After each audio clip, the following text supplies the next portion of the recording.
Morning दोस्तों, स्वागत है आज फिर से आपका हमारे इस यूट्यूब चैनल पे जिसका नाम है जीएस क्लब। तो आज हम लोग मॉडर्न हिस्ट्री के एक और महत्वपूर्ण चैप्टर जो कि है सिख, उसको लेके आए हैं। तो कुछ लोग बोलेंगे कि ये मॉडर्न हिस्ट्री का नहीं है, मेडाइवल हिस्ट्री का पार्ट है। बट हाँ दोस्तों, मेडाइवल हिस्ट्री में भी इसको पढ़ा जाता है। बट हम लोग जो नेक्स्ट अभी पढ़ रहे हैं, जैसे कि पीछे हम लोग ने अभी अंग्रेजों का जो यूरोपियों का आगमन पढ़ा है, उसके बाद बंगाल में नवाबों के बारे में पढ़ा, उत्तर मुगल काल पढ़ा, और हम अभी पढ़ रहे हैं क्या, एक सीरीज के तौर पे पढ़ रहे हैं। सिलेबस समझने की कोशिश कीजिएगा जिस तरह से हम लोग पढ़ना स्टार्ट किए हैं। पहले अंग्रेजों के बारे में पढ़ा, यूरोपियों के बारे में कौन कौन लोग यहाँ पे आए, उसके बाद अंग्रेजों के बारे में पढ़ा और कौन कौन जो जो यूरोपीय उनके बारे में पढ़ा। फिर हमने देखा कि कैसे कैसे छोटे छोटे राज्य जो थे वो जाके अब अंग्रेजों में सम्मिलित हो रहे हैं, या फिर कह सकते हैं अंग्रेज उस पर अधिकार कर रहे हैं। तो वो सब राज्यों के बारे में अब धीरे धीरे हम लोग पढ़ रहे हैं। तो जिसमें हमने पहले बंगाल के बारे में पढ़ा कि बंगाल को कैसे शामिल किया गया, जिसमें 2 युद्ध हुए, बक्सर और प्लासी का युद्ध। पिछला वीडियो हमारा जो देखे होंगे उन्हें समझ में आ रहा होगा। वो युद्ध से बंगाल जो है वो अंग्रेजों में शामिल हो गया। उसके बाद हम लोगों ने क्या पढ़ा, उसके बाद पढ़ा मैसूर, कैसे मैसूर को शामिल किया गया अंग्रेजों में। अब उसके बाद हम लोग जो पढ़ने जा रहे हैं उसमें पढ़ेंगे सिख। तो सिख में भी कुछ लोग जो जानते होंगे, पता होगा उनको कि सिख की जो शुरुआत हुई थी वो धार्मिक हुई थी।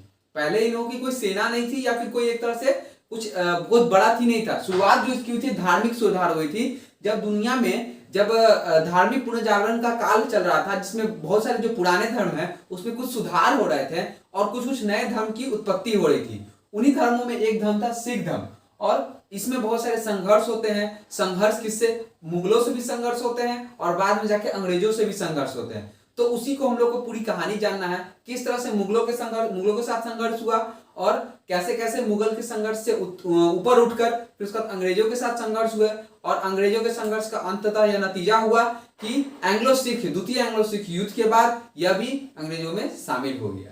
तो चलिए शुरुआत करते हैं। जैसे कि मैं बता देता हूं, पहले सिख का 2 पार्ट में वीडियो आएगा। पहला पार्ट क्या होगा, पहला पार्ट में मैं जितने गुरु हुए उनके बारे में विशेष बता दूंगा जो एग्जाम में से क्वेश्चन आता है। इंपॉर्टेंट पहले देखिए, सिख से कुछ लिमिटेड क्वेश्चन आते हैं। ठीक, लिमिटेड में कैसे मैं बता सकता हूं, जो गुरु थे पहले उनसे क्वेश्चन आ जाते हैं। गुरु का जब क्वेश्चन आपको याद हो जाएगा एक वीडियो में, फिर नेक्स्ट में आप देख पाएंगे एंग्लो सिख युद्ध के बारे में। एंग्लो सिख युद्ध में जब अंग्रेजों के साथ संघर्ष होता है उसका आपको अलग से याद होगा। एक एक पार्ट करके याद कीजिएगा, वीडियो देखिएगा तो याद भी आसानी से होगा और समझ में भी आएगा। तो चलिए शुरुआत करते हैं आज। तो शुरुआत सबसे पहले स्टार्ट होता है, सबको पता होगा, गुरु नानक से। गुरु नानक की जन्म कब हुआ था, तो इनका जन्म हुआ था तलवंडी में, जो कि पाकिस्तान का भी क्षेत्र है तलवंडी, जिसको अभी नानकाबाद भी कहा गया है। ठीक, तो इनका जन्म सबसे पहले इनका काल कब था, तो ये 1469 से 1539 तक था। 1469 से 1539 तक था। उसके बाद देखेंगे जन्म कहां, तलवंडी, जिसको अभी क्या कहा जाता है, नानका साहेब या नानकाबाद, दोनों कहा जाता है। नानका साहेब या नानकाबाद, कई जगह नानका साहेब भी मिलेगा आपको, कई जगह नानकाबाद भी मिलेगा। तो ये रहा जन्म। अब उसके बाद इनके पिता का नाम क्या है। जैसे कि पहले ये तो प्रथम गुरु थे, तो जब प्रथम गुरु है तो ये भी समझा जा सकता है कि संस्थापक भी कह सकते हैं किसको, जो सिख धर्म के संस्थापक कौन होंगे, तो गुरु नानक ही होंगे, क्योंकि प्रथम गुरु है, इनके द्वारा ही सिख धर्म की उत्पत्ति हुई, सिख धर्म में स्टार्ट हुआ सिख धर्म। तो इनके बारे में थोड़ा सा विशेष जान लेते हैं हम लोग, क्योंकि पहले गुरु हैं। तो पहले गुरु के बारे में क्वेश्चन थोड़ा सा डिटेल में आता है, कभी क्वेश्चन पूछ देता है कि गुरु नानक थे, उनके पिता का नाम क्या था, माता का नाम क्या था, इस टाइप से क्वेश्चन पूछ देता है। तो इसलिए थोड़ा सा जो गुरु के बारे में इंपॉर्टेंट होगा उनके बारे में मैं डिटेल बताऊंगा, और जिनमें कम इंपॉर्टेंट होगा, जिसमें क्वेश्चन कम आते हैं, उनके बारे में मैं इंपॉर्टेंट पॉइंट जो है वो बता दूंगा। तो पहले गुरु नानक, जन्म तलवंडी, कहां, नानका साहब या नानकाबाद कर सकते हैं उसको, पाकिस्तान में भी पड़ता है। उसके बाद पिता का नाम इनका क्या था, इनके पिता का नाम था कालू जी। पिता का नाम क्या था, कालू जी। नाना साहब के पिता का नाम कालू जी। उसके बाद इनकी माता का नाम क्या था, पिता का नाम कालू जी, माता का नाम तृप्ता। अब इस तरह से याद कर सकते हैं कि जिनका पुत्र एक तरह से एक नए धर्म की शुरुआत कर रहा है तो वो माता तृप्त हो जाएगी। तो इस तरह से याद भी कर सकते हैं। ट्रिक है, बहुत सारा ट्रिक होता है याद करने का, अपना अपना ट्रिक है, बट आप पढ़ लीजिएगा तो ऐसे भी याद हो जाएगा। तो माता का नाम क्या था, तृप्ता, और पत्नी का नाम क्या था, सुलक्षणी। अब याद करने का ठीक है कि पत्नी सुलक्षणी थी। जब एक गुरु मान लिया गया है, इन्हें भगवान मान लिया गया है, तो इनकी पत्नी सुलक्षणी होगी, माता तृप्त हो जाएगी और पिता कालू जी। याद हो जाएगा। फिर इसके बाद अब आगे देखते हैं, इनके फैमिली के बारे में ये पता चल गया। अब स्टार्ट होता है कि ये गुरु कैसे बने। गुरु बनने की एक प्रक्रिया होती है, उस प्रक्रिया में सबसे पहले इनकी ज्ञान की प्राप्ति हुई। ज्ञान की प्राप्ति इनको कहां हुई थी? ज्ञान की प्राप्ति इनको सुल्तानपुर में हुई थी। और यह ज्ञान की प्राप्ति इन्हें कब हुई थी? यह ज्ञान की प्राप्ति इन्हें हुई थी 1499 में। 1499 में सुल्तानपुर में बई नदी के किनारे, किस नदी के किनारे? बई नदी के किनारे, हाँ, बई नदी के किनारे इनको ज्ञान की प्राप्ति हुई थी। याद कर लीजिए, कभी कभी क्वेश्चन आ जाता है कि किस नदी के किनारे गुरु नानक देव को ज्ञान की प्राप्ति हुई थी। ये शॉर्ट क्वेश्चन है, इंपॉर्टेंट, ये सब याद कर लीजिएगा। बई नदी के किनारे इनको ज्ञान की प्राप्ति हुई थी। कब ज्ञान की प्राप्ति हुई थी? याद कर लीजिएगा, 1469 में इनका जन्म हुआ था और 1499 में इनको ज्ञान की प्राप्ति हुई थी। 6 को उल्टा कर देंगे तो 9 हो जाएगा दोस्तों। तो 1499 में ज्ञान की प्राप्ति और 1469 में इनका जन्म। तो जन्म 69 और ज्ञान की प्राप्ति 99। तो 1499 में सुल्तानपुर में बई नदी के किनारे इन्हें ज्ञान की प्राप्ति हुई थी। उसके बाद इन्होंने पंगत, निःशुल्क भोजन और संगत, गुरु से मुलाकात जैसी व्यवस्था को शुरू किया। अब देखिए, ये एक धर्म है, धर्म को ये क्या कर रहे थे? अपना धर्म का प्रचार करना चाहते थे, लोगों को जोड़ना चाहते थे। लोगों को ये पहले जैसे हिंदू धर्म और मुस्लिम धर्म भी स्टार्ट हो चुका था, तो बहुत सारे धर्म थे जिसमें बहुत सारे आडंबर भी शामिल हो चुके थे। तो उसी आडंबर के विरुद्ध क्या थे? जिन्होंने अपना एक धर्म स्टार्ट किया था जिसमें एक ईश्वरवाद के बारे में बताया गया कि एक ईश्वर है।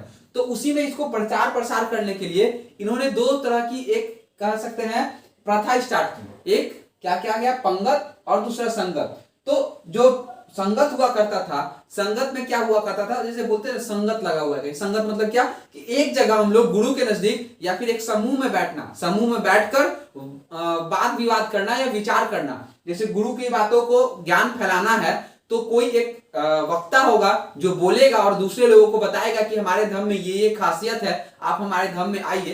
तो उसी तरह से संगत, संगत मतलब क्या था? कि गुरु से मुलाकात भी कर सकते हैं और मुलाकात के समय लोगों का समूह बनाकर एक तरह से वाद विवाद करना या विचारों का आदान प्रदान करना, उसी को कह सकते हैं संगत। और एक और था पंगत। पंगत में हुआ क्या करता था कि वाद विचार करने से क्या होता? दोस्ती बनी।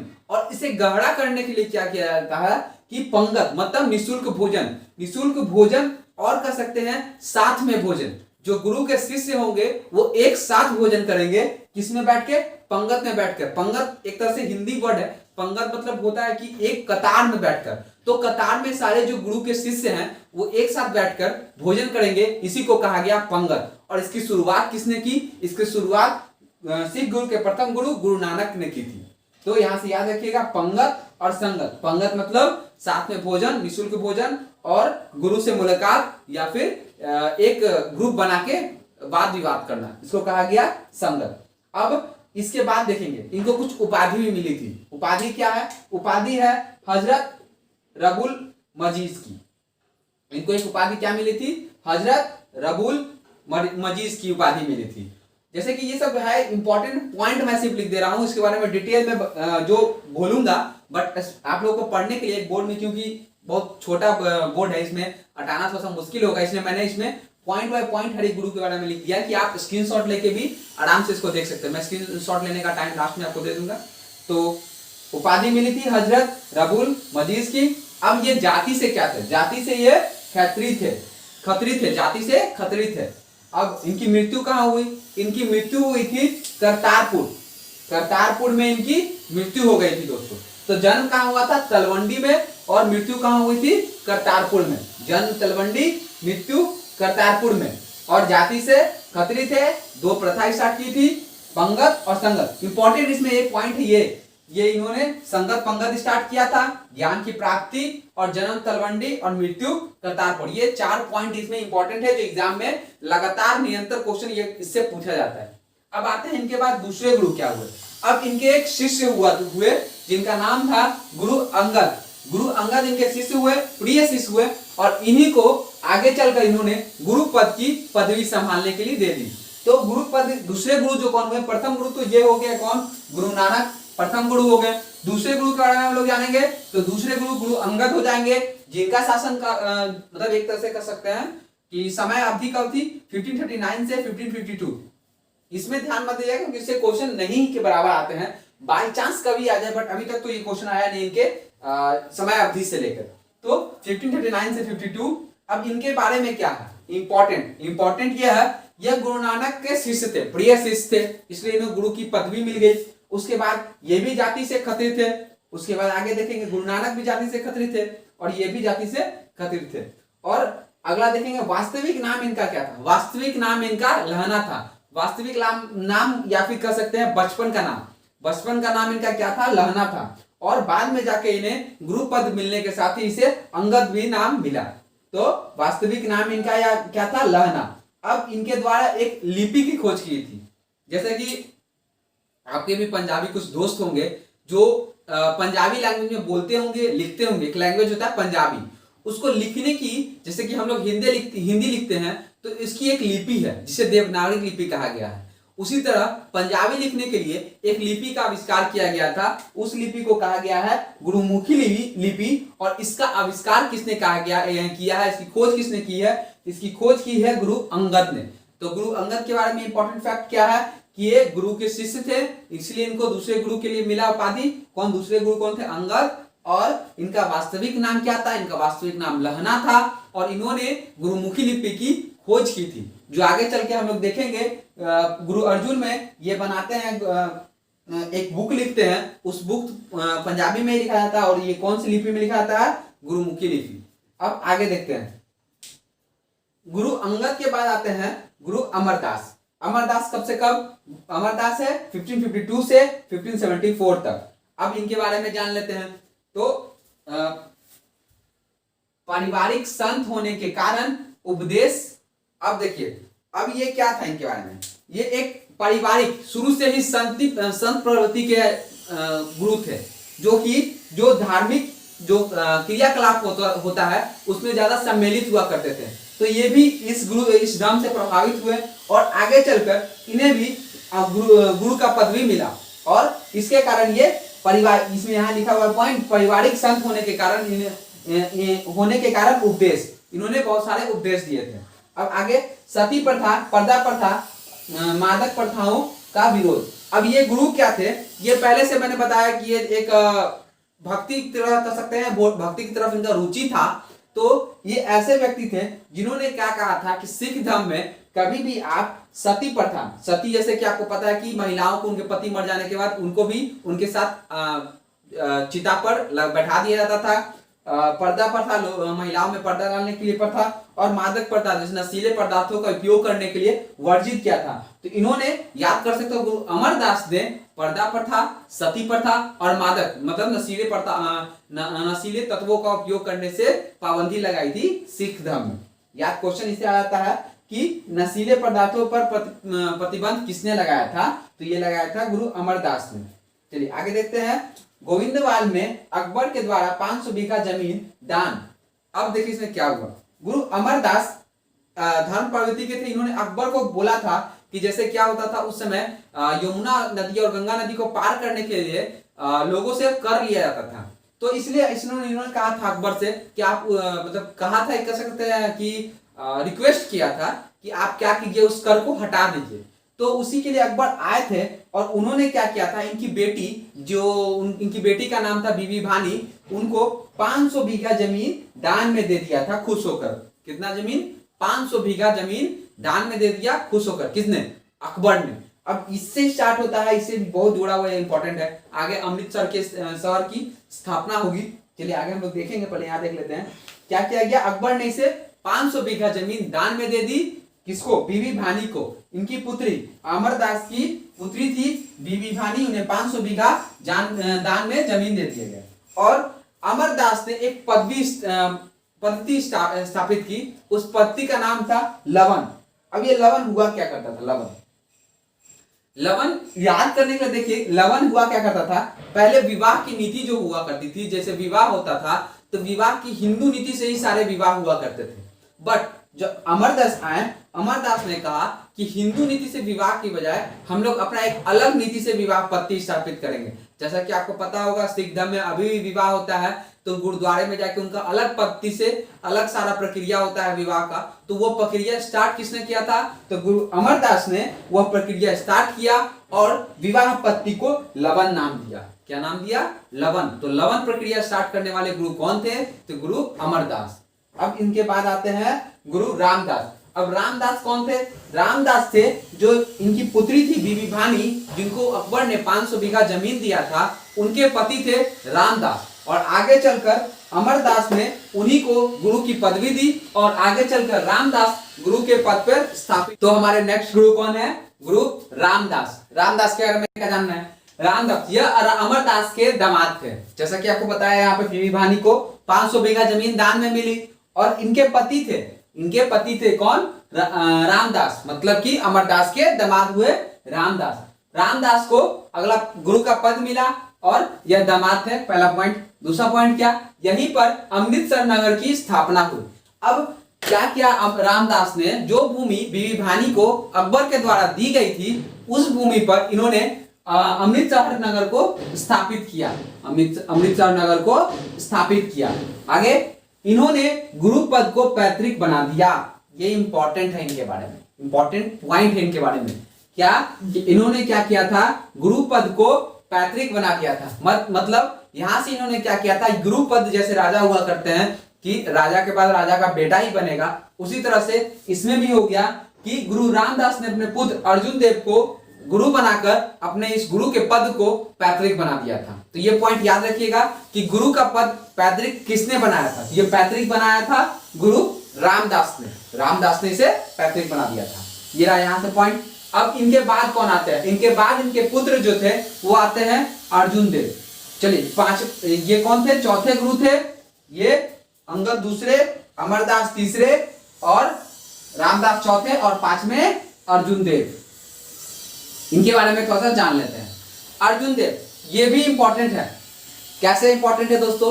क्योंकि इनसे क्वेश्चन आता है, अधिक क्वेश्चन आता है इनसे। इन सब गुरुओं में ये अर्जुन देव, गुरु गोविंद सिंह, तेग बहादुर और गुरु नानक, इनसे क्वेश्चन आते हैं।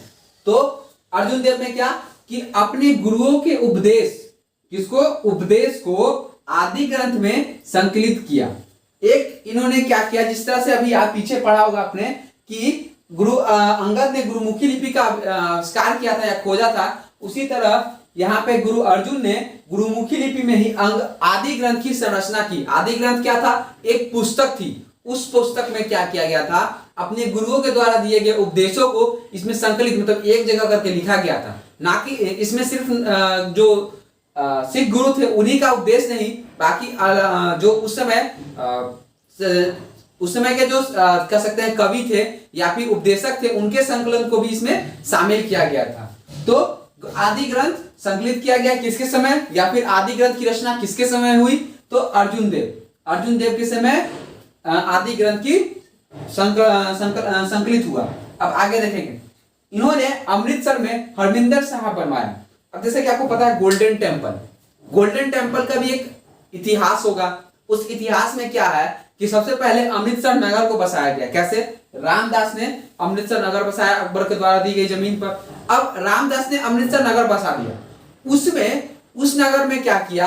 अर्जुन देव ने एक हरमिंदर साहिब बनवाया। हरमिंदर साहिब एक मंदिर बनवाया, एक मंदिर नहीं कह सकते, एक गुरुद्वारा बनवाया, सिखों के लिए पूजा का स्थान गुरुद्वारा वो बनवाया हरमिंदर साहिब। इसका नाम क्या रखा गया? हरमिंदर साहिब बनाया गया। अब उसके बाद उसका नाम गोल्डन टेम्पल क्यों पड़ा? उसमें गोल्डन नहीं था दोस्तों। उसके बाद महाराजा रणजीत सिंह ने क्या किया? इसे सोने से जड़वा दिया। इस मंदिर को, जो मंदिर था, इसको सोने से जड़वाया था और इसलिए इस मंदिर का नाम हो गया स्वर्ण मंदिर, जो कि अभी हम लोग देख सकते हैं अमृतसर में है। तो स्वर्ण मंदिर, सोना के कालांतर में राजा रणजीत सिंह ने ये स्वर्ण जड़वाया था। किस पे? हरमिंदर साहब पे। ठीक। अब क्या किया? विद्रोही खुसरो को आशीर्वाद देने के कारण 1606 में जहांगीर के द्वारा हत्या। अब देखिए यहां से अब सैनिक गुट बनाने का प्रारंभ स्टार्ट होगा। कैसे? क्योंकि यहां पे देखा जाएगा कि जो मुगल सत्ता है, मुगल सत्ता पे एक नया शासक बनता है अकबर के बाद। वह शासक होता है कौन? जहांगीर। और जहांगीर का पुत्र जहांगीर बहुत ही वृद्ध अवस्था में कह सकते हैं शासक बनता है और वो इतने जल्दी शासन पद से अपना हटना नहीं चाहता है। तो उस समय क्या होता है कि जो खुसरो है वो उनसे विद्रोह करने की एक तरह से कोशिश करता है और जाके यहाँ जो अर्जुन देव है उनसे आशीर्वाद लेता है। तो यह बात पता चलता है किसको, जहांगीर को। और जहांगीर तो खुसरो को सजा दे नहीं सकता था, उनका पुत्र था। तो उसने क्या किया, 1606 में जहांगीर ने अर्जुन देव की हत्या करवा दी और ये बता दिया कि मेरे साथ विद्रोह अभी मतलब कि उनके शासन में विद्रोह उनके पुत्र ना करे, उनका भी हसल यही होगा। मतलब एक तरह से एग्जाम्पल देने के लिए दोस्तों जहांगीर ने क्या किया, अर्जुन देव की हत्या करवा दी कि कोई भी विद्रोहियों का सपोर्ट करेगा तो उसकी हत्या करवा दी जाएगी। तो यहां से देखेंगे कि मुगलों द्वारा मुगल और सिखों में एक तरह से युद्ध की स्थिति पैदा हो जाती है, एक तरह से तटस्थ हो जाता है, रस स्टार्ट हो जाता है। अर्जुन देव को मरवा देता है कौन, जहांगीर। अब इसके बाद देखा जाएगा कौन शासक आते हैं, मतलब गुरु आते हैं। अगले गुरु होते हैं गुरु गोविंद। अब गुरु गोविंद सिंह, हरगोविंद सिंह।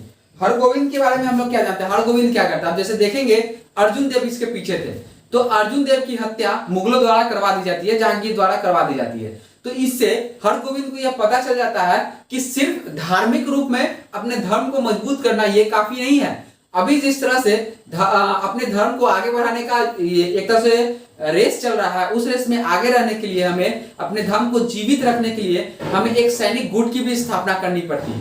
और इसी के तहत गुरु हरगोविंद ने सिखों को सैनिक संप्रदाय बनाया।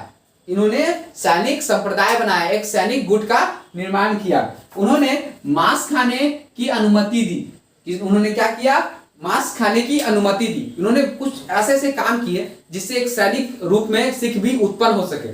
सबसे पहला काम इन्होंने क्या किया, लाइन से याद कीजिएगा तो आपको समझ में आएगा कि अर्जुन देव की मृत्यु हो गई है, अगर उनके पिता की मृत्यु हो चुकी है अर्जुन देव की। अब गुरु हरगोविंद आए हैं, वो अपने पिता की मृत्यु हो गई है, उससे इन्हें ये समझ में आ गया है कि मुगल क्या कर रहे हैं, मुस्लिम धर्म को आगे बढ़ाने की कोशिश कर रहे हैं और सिख धर्म के लोगों को नीचा दिखाने की कोशिश कर रहे हैं, उन्हें खत्म करने की कोशिश कर रहे हैं। तो इसके लिए उन्होंने क्या किया, सबसे पहले सैनिक बनाया, सैनिक गुट बनाया। उस गुट बनाने के बाद अपने जो क्षेत्र था उसका किलाबंदी करवाया उन्होंने। किसने, हरगोविंद ने किलाबंदी करवाया और उस सैनिक बनाया, किलाबंदी करवाया। उसके बाद क्या किया, इसने मांस खाने की अनुमति दी। क्योंकि उस समय क्या था, इन्होंने मांस खाने की अनुमति इसलिए दी क्योंकि अगर कोई भी सैनिक है, उसे युद्ध लड़ना है, उसे कठिन काम करना है, उसे परिश्रम करना है, इसलिए उसमें एनर्जी होनी चाहिए। और मांस में उस समय ज्यादा एनर्जी हुआ करता था, और यार अभी भी एनर्जी ज्यादा हुआ करता, उस समय क्या एनर्जी अभी भी ज्यादा हुआ करता है। तो मांस खाने की अनुमति दी और इन्होंने क्या किया, 12 फीट ऊंचे अकाल तख्त की स्थापना की। कितने, 12 फीट ऊंचे अकाल तख्त की स्थापना की। तो इससे समझ सकते हैं कि वो अपने आप को स्थापित कर लिए थे। अकाल तख्त में एक और चीज याद रखिएगा कि अकाल तख्त था जो उसके दोनों तरफ तलवार लगा हुआ रहता था, तलवार स्वाड लगा हुआ रहता था। और उससे क्या होता था, एक तरह से सैनिक शक्ति का अनुभव होता था सिखों में कि हम लोग भी सैनिक संगठन के रूप में मजबूत है। तो यहां से क्या इंपॉर्टेंट रखिएगा, सैनिक संप्रदाय के रूप में बनाया गया सिखों को। किसके समय में, हरगोविंद में। क्यों, क्योंकि इनके पिता की मृत्यु जहांगीर ने करवा दी थी, हत्या करवा दी थी। अब इसके बाद क्या होता है, गुरु हरगोविंद के बाद आते हैं गुरु हर राय। हर राय के बारे में हम लोग जानेंगे कि क्या क्या किया इन्होंने। तो हर राय का शासन काल कब है, 1645 से 1661। अब औरंगजेब ने दिल्ली बुलाया, इन्होंने अपने बेटे राम राय को भेजा। अब इसकी कहानी क्या है, यहां तक तो सब ठीक है। यहाँ पे आप देख रहे हैं टसल स्टार्ट हो चुका है सिख और मुगल के बीच में। अब ये इसके बाद क्या हुआ, इसके बाद यहाँ पे आप देखिएगा 1605 में अकबर खत्म हो जाता है। उसके बाद जहांगीर आता है, जहांगीर शाहजहां, फिर औरंगजेब आता है। औरंगजेब ने क्या किया था कि गुरु हर राय को बुलाया था, और गुरु हर राय को बुलाया था, बट गुरु हर राय ने क्या किया, अपने ज्येष्ठ पुत्र जो थे कौन, राम राय को भेज दिया था औरंगजेब के पास। और औरंगजेब ने उससे कुछ प्रश्न किया था या कुछ ऐसे घटनाएं हुई थी। उस घटना में औरंगजेब तो खुश हो चुका था, बट ये जो गुरु हर राय थे वो दुखी हो गए थे, क्योंकि उन्होंने कुछ ऐसी बातें कही थी जिससे औरंगजेब खुश हो जाए। मतलब एक तरह से चापलूसी वाला कुछ बातें कही थी जिससे औरंगजेब तो खुश हो जाए, बट इसे जो सिख धर्म है उससे ठेस पहुंची थी। इसलिए गुरु हर राय ने इसे अपना उत्तराधिकार से हटा दिया और अपने छोटे पुत्र जो हरकिशन थे उन्हें गद्दी पे बैठा दिया। हरकिशन मात्र सोचिए 5 साल की उम्र में, 5 वर्ष की उम्र में ही गद्दी पर बैठ गए थे। एक तरह से आप कह सकते हैं सबसे युवा सिख गुरु कौन थे, तो हरकिशन। यहां से आप समझिए हरगोविंद ने सैनिक बनाया, उनके पुत्र है हर राय। हर राय को बुलाया गया औरंगजेब द्वारा, बट इन्होंने भेजा अपने ज्येष्ठ पुत्र बड़े पुत्र को राम राय को। राम राय ने वहां कुछ ऐसी घटनाएं हुई जिससे हर राय क्रोधित हो गए और इन्होंने अपने राम राय को बाहर कर दिया उत्तराधिकार से और हरकिशन को अपना अलग अलग गुरु बना दिया सिख धर्म का। अब इनके बाद क्या हुआ, इनका शासनकाल बहुत कम है दोस्तों, 61 से 64।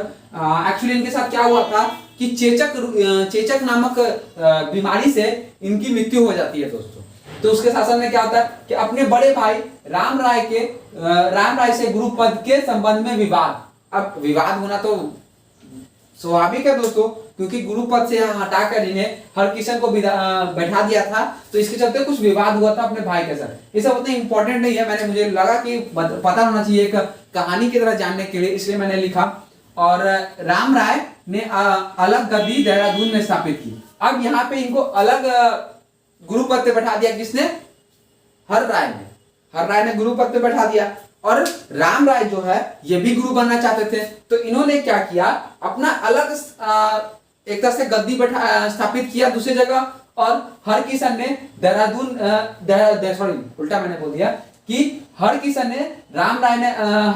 गद्दी पे तो बैठ गए थे जो अमृतसर में अकाल तख्त था, और राम राय ने अलग गद्दी देहरादून में स्थापित की थी। तो सर फ्लो में मुझे गलती हो गया, कंफ्यूज सा होगा मैं, कि यहां से हर राय से राम राय ने क्या किया, देहरादून में अपनी अलग गद्दी स्थापित की थी। तो यहां से हरकिशन आ गया। हरकिशन से इंपॉर्टेंट यही आता है कि सबसे युवा सिख गुरु कौन थे, तो हरकिशन। और किनकी मृत्यु चेचक के कारण हो गई थी, तो हरकिशन, याद रखिएगा इतना इंपॉर्टेंट। अब इसके बाद कौन आते हैं, इसके बाद आते हैं सिखों के 9वें गुरु, जिनका नाम है तेग बहादुर। तेग बहादुर के बारे में हम जानेंगे 64 से 75। अब तेग बहादुर क्या थे, अब हरगोविंद के पुत्र थे। किसके, हरगोविंद के पुत्र थे। यहां देखिए ये हरकिशन के पुत्र तो नहीं थे, क्योंकि यार सबसे युवा अवस्था में 5 साल में बैठ गया था, और कितना साल, 3 साल यहाँ गद्दी स्थापित किया, इनके पुत्र नहीं थे। ये हरगोविंद जो इनके पुत्र थे, इनके पुत्र थे कौन, तेग बहादुर। तेग बहादुर किनके पुत्र थे, हरगोविंद के पुत्र थे। क्वेश्चन आ जाएगा कि तेग बहादुर किनके पुत्र थे, तो अधिकतर लोग मेरे ख्याल से मार देंगे कि गुरुपत्र जैसे पैतृक था, तो सभी को लगेगा हरकिशन के पुत्र थे, हरकिशन के पुत्र, बट हरकिशन के पुत्र नहीं थे। हरकिशन तो सबसे युवा था। तो ये तेग बहादुर किसके पुत्र थे, हरगोविंद के पुत्र थे। यहाँ पे देखिए हरगोविंद जो छठे गुरु हुए, हमारे सिख धर्म के छठे गुरु हुए, उनके पुत्र थे 9 में, 6 का उल्टा 9, मतलब तेग बहादुर किनके पुत्र थे, हरगोविंद थे। अब गद्दी कहाँ की इन्होंने स्थापित, अपनी मखोवाली में अपनी गद्दी स्थापित किया। अब यहाँ देखिए 1675 में शीशगंज में औरंगजेब द्वारा मृत्यु। अब क्या हुआ, औरंगजेब द्वारा इनको ही बुलाया गया। पिछली बार तो बुलाया गया था तो अपने बड़े पुत्र को भेज दिया था, किसने, हर राय ने, बट तेग बहादुर को बुलाया गया तो तेग बहादुर खुद गए। तेग बहादुर से कहा गया कि आप इस्लाम धर्म को स्वीकार कीजिए और सिख धर्म को छोड़ दीजिए। अब गुरु थे, अब गुरु तो सिख धर्म को छोड़ नहीं सकते, क्योंकि सबसे प्रथम सबसे उन्हीं के पीछे सारे लोग उनके धर्म को फॉलो कर रहे थे। तो अगर यही मुस्लिम धर्म को स्वीकार कर लेते तो फिर तो सारा धर्म ही खत्म हो जाता। तो इन्होंने क्या किया, धर्म को, जो मुस्लिम धर्म था उसे स्वीकार नहीं किया, और इसी के चलते बहुत सारी यातनाएं इन्हें दी गई। और अंततः 1675 में शीशगंज में औरंगजेब द्वारा इनकी मृत्यु करा दी जाती है। एक तरह से कह सकते हैं शीशगंज में इनके शीश काट दिया था, मतलब कि सिर को धड़ से अलग कर दिया था। तो याद कर सकते हैं शीशगंज में इनका शीश अलग कर दिया गया था। शीश मतलब सर होता है, इसलिए शीश अलग कर दिया गया था 1675 में। अब इनके बाद क्या होता है, हरगोविंद आते हैं। अब यहाँ पे देख सकते हैं, यहाँ पे गुरु अर्जुन की जब मृत्यु जहांगीर ने करवाई थी, तो हरगोविंद ने क्या किया था, सैनिक संप्रदाय के रूप में अपने आप को स्थापित किया था, सिख धर्म को स्थापित करने की कोशिश की थी, और जैसे मादक प्रथा, मांस खाने के लिए अनुमति दी थी। तो अब यहाँ पे गुरु तेग बहादुर की मृत्यु हो जाती है, मृत्यु नहीं हत्या हो जाती है, किसके द्वारा, औरंगजेब द्वारा। तो उसके बाद गुरु गोविंद सिंह आते हैं, और इन्हें भी पता था कि अगर पीछे भी हो चुका है हमारा सैनिक संप्रदाय रूप में गठन, बट उतना मजबूती से नहीं हुआ, तो इन्होंने मजबूती से गठन किया इसका। और इसके बारे में हम लोग जानेंगे कि इनके बारे में क्वेश्चन बहुत सारे आते हैं, इसलिए मैंने डिटेल में बताया है। तो इनके बारे में थोड़ा सा हम लोग जान लेते हैं। तो अगले गुरु हमारे जो अंतिम गुरु हैं वो है गुरु गोविंद सिंह। अब इनके बारे में जान लेते हैं। सबसे पहले इनका जन्म हुआ था, कब हुआ था जन्म? इनका जन्म हुआ था 1666, याद कर सकते हैं 1666। 1666 में पटना में इनका, जो बिहार में है पटना में इनका जन्म हुआ था। किसका? गुरु गोविंद सिंह का जन्म हुआ था 1666 में पटना में। अब इनके बारे में जान लेते हैं। अब इनके पिता की हत्या हो चुकी है। अब सिख धर्म सैनिक रूप में स्थापित हो चुका है बट उतना मजबूत नहीं है। तो इसको मजबूत करने के लिए इन्होंने क्या किया, 5 प्रकार के लिए ककार, 5 प्रकार के ककार स्टार्ट किए। क्या होता है ककार? ये ककार होते हैं कच्छा, कंघा, कृपान, केश और कच्छा, कड़ा, कृपान, केश और कंघा। ये पांचों में आप देख सकते हैं क आ रहा है, इसलिए इसे ककार कहा गया है। और ये 5 चीज इसलिए इंपॉर्टेंट रखा गया कि ये 5 चीज अगर आपके पास हमेशा होंगे तो आप युद्ध लड़ने के लिए हमेशा तैयार रहेंगे। जैसे कि आप देख सकते हैं मुगलों के उसमें आक्रमण बहुत ज्यादा हो गया था, तो उस समय ये 5 चीज को अनिवार्य कर दिया था अपने पास रखने के लिए। आज भी ये 5 चीज अधिकतर सिख अपने पास रखते हैं, जैसे कच्छा, कड़ा, हाथ में कड़ा, कृपान जो छोटी सी एक चाकू होती है, केश जो लंबे केश होते हैं, और कंघा केस सुनाने के लिए कंघा। तो एक तरह से रिलेट करके याद कर सकते हैं इसको दोस्तों। 2 बार पढ़िएगा तो आपको सारा रिलेशन समझ में आ जाएगा ये दोनों के बीच, सारे पांचों के बीच में। तो 5 प्रकार के ककार, ये क्वेश्चन पूछ देते हैं इंपॉर्टेंट दोस्तों, जन्म भी पूछ देता है, याद रखिएगा। अब पुरुषों को सिंह और महिलाओं को कौर लगाना अनिवार्य किया। इन्होंने क्या किया कि सिख धर्म को अलग पहचान देने की कोशिश की। पहचान किस तौर पर? नाम के तौर पर, कि इन्होंने कहा कि जो पुरुष होंगे वो अपने नाम के लास्ट में सिंह का प्रयोग करेंगे और जो महिलाएं होंगी वो अपने नाम के अंत में कौर का प्रयोग करेंगे। तो इन्हीं के समय स्टार्ट हुआ सिंह का प्रयोग और कौर का प्रयोग। जिस तरह से गुरु गोविंद सिंह जो इन्होंने उपयोग किया है पुरुष जो अंतिम नाम सिंह, उसी तरह पुरुषों में सिंह और महिलाओं में कौर लगाना स्टार्ट हुआ। अब क्या हुआ? पाओता, ये नाम आप याद रखिएगा, पाओता जिसे हिमाचल प्रदेश का क्षेत्र था, नामक नगर बसाया। अब ये क्या थे? गुरु गोविंद सिंह को पहाड़ी क्षेत्र बहुत पसंद थे, मतलब उनको अच्छा लगता था पहाड़ी क्षेत्र में जाना और रहना, वहां का मौसम माहौल उनको अच्छा लगता था। तो उन्होंने एक नगर बसाया था पाओता, ये जान लीजिएगा। और आगे इनके द्वारा लिखी पुस्तक, पुस्तक का नाम क्या है? इनके द्वारा लिखी गई कुछ पुस्तक है कृष्ण अवतार, कृष्ण अवतार, विचित्र नाटक, याद रखिएगा, कृष्ण अवतार और विचित्र नाटक, इनके द्वारा 2 पुस्तकें लिखी गई थी। कौन कौन? कृष्ण अवतार और विचित्र नाटक। इनकी 2 पत्नियां थी, उन पत्नियों का नाम भी देख लेते हैं, सुंदरी और जीतू। सुंदरी और जीतू पत्नियां 2 थी और पुत्र 4 थे। पत्नियां 2, सुंदरी और जीतू, और पुत्र 4 थे। कौन कौन? अजीत, जुझारू, जोरावर और फतेह, मतलब सिंह लगा लिया, अजीत सिंह, जुझारू सिंह, जोरावर सिंह और फतेह सिंह। तो 4 पुत्र थे। कौन कौन? अजीत सिंह, जुझारू सिंह, जोरावर सिंह और फतेह सिंह, याद रखिएगा दोस्तों। अब इन्होंने क्या किया? 1666 में इनका जन्म हुआ और 1699 में इन्होंने खालसा पंथ की स्थापना की। खालसा पंथ की स्थापना क्वेश्चन आता है, वेरी वेरी इंपॉर्टेंट है दोस्तों, ये क्वेश्चन आता अधिकतर। खालसा पंथ की स्थापना किसने की? तो गुरु गोविंद सिंह ने। कब की? तो 1699 में खालसा पंथ की स्थापना की। अब आगे देखेंगे हम लोग, इनमें कुछ कुछ युद्ध हुए, उन युद्धों का नतीजा क्या हुआ, उन युद्ध में सिखों का क्या लॉस हुआ, किस तरह से उस युद्ध से बाहर निकले, वो सब देखेंगे। तो सबसे पहले याद करेंगे हम लोग, समझेंगे नादौन का युद्ध था। कब? 1690 में नादौन का युद्ध हुआ। इस युद्ध में क्या हुआ कि इनकी ये जो गुरु गोविंद सिंह थे, ये गए थे हेल्प करने। किसका हेल्प करने भाई? तो ये गए थे भीमचंद्र की हेल्प करने। भीमचंद्र कहाँ था? जो पाओता राज था हिमाचल प्रदेश, उसी का क्षेत्र का एक राजा था, किसका नाम था? भीमसेन। अब भीमसेन ने मदद मांगी किससे? गुरु गोविंद सिंह से मदद मांगी कि आप मेरी मदद कीजिए। किसके विरुद्ध? मुगलों के विरुद्ध। मुगलों में ये मुगल सेना इनको बहुत परेशान कर रहे थे, आक्रमण कर रहे थे, तो इनसे मदद मांगी गुरु गोविंद सिंह से। और गोविंद सिंह तो उनके पिता की मृत्यु तो औरंगजेब ने की थी, तो मदद तो करने का पहले से ही मन था कि यार चलो मेरे पिता की मृत्यु की, इन्होंने हत्या की है, तो मैं इसका बदला भी इसके बहाने ले लूंगा। तो नादौन के युद्ध हुआ 1690 और इस युद्ध में सपोर्ट किया था किसका? भीमचंद्र का। भीमचंद्र के सपोर्ट में क्या हुआ? इन्होंने युद्ध जीत लिया और अंग्रेज पीछे, मुगल पीछे हट गए।